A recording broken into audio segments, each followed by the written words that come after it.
Elon Musk ಮಾಲೀಕತ್ವದ ಟ್ವಿಟರ್ನ Hindenburg research ಎಂಬ ಖಾತೆಯಲ್ಲಿ ಶೀಘ್ರದಲ್ಲೇ ಭಾರತದಲ್ಲಿ ಏನೋ ಬಹುದೊಡ್ಡ ಬದಲಾವಣೆಯನ್ನ ತರಲಿದೆ ಎಂಬ ಪೋಸ್ಟ್ ಒಂದನ್ನ ಶೇರ್ ಆಗುತ್ತೆ. ಹಾಗಾದ್ರೆ ಇದರ ಅರ್ಥ ಏನು ಹಾಗೂ ಇದರ ಹಿಂದಿರುವ ರಹಸ್ಯ ಎಂಥದ್ದು ಎನ್ನುವ ಮಾಹಿತಿಯನ್ನ ಇಲ್ಲಿ ತಿಳಿಯಿರಿ.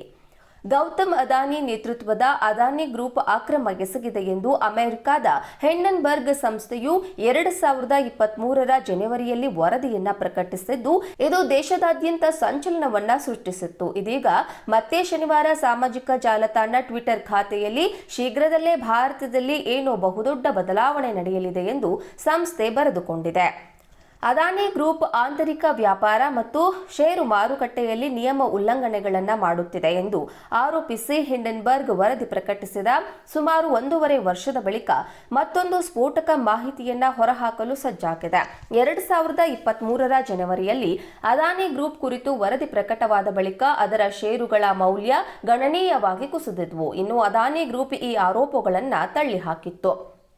ಗೌತಮ್ ಅದಾನಿ ನೇತೃತ್ವದ ಅದಾನಿ ಗ್ರೂಪ್ ಅಕ್ರಮ ಎಸಗಿದೆ ಎಂದು ಅಮೆರಿಕದ ಹಿಂಡನ್ಬರ್ಗ್ ಸಂಸ್ಥೆಯು 2023ರ ಜನವರಿಯಲ್ಲಿ ಪ್ರಕಟಿಸಿದ ವರದಿಯು ದೇಶದಲ್ಲಿ ವ್ಯಾಪಕ ಚರ್ಚೆಗೆ ಕಾರಣವಾಗಿತ್ತು. ಹೂಡಿಕೆದಾರರಿಗೆ ಅದಾನಿ ಗ್ರೂಪ್ ವಂಚನೆ ಮಾಡಿದೆ. ಷೇರು ಮಾರುಕಟ್ಟೆಯಲ್ಲಿ ಅದಾನಿ ಗ್ರೂಪ್ ಷೇರು ಮೌಲ್ಯಗಳನ್ನು ಹೆಚ್ಚು ತೋರಿಸುವುದು ವಂಚನೆಯಾಗಿದೆ ಎಂದು ವರದಿಯಲ್ಲಿ ಉಲ್ಲೇಖಿಸಲಾಗಿತ್ತು. ನಂತರ ಅದಾನಿ ಗ್ರೂಪ್ ಷೇರು ಮೌಲ್ಯವು ದಿಢೀರ್ ಕುಸಿದು ಭಾರಿ ನಷ್ಟ ಉಂಟಾಗಿದ್ದು, ಇದರಿಂದ ಅದಾನಿ ಗ್ರೂಪ್ ದಿವಾಳಿಯಾಗುತ್ತದೆ ಎಂಬ ಚರ್ಚೆಗಳು ಕೂಡ ನಡೆದಿದ್ವು.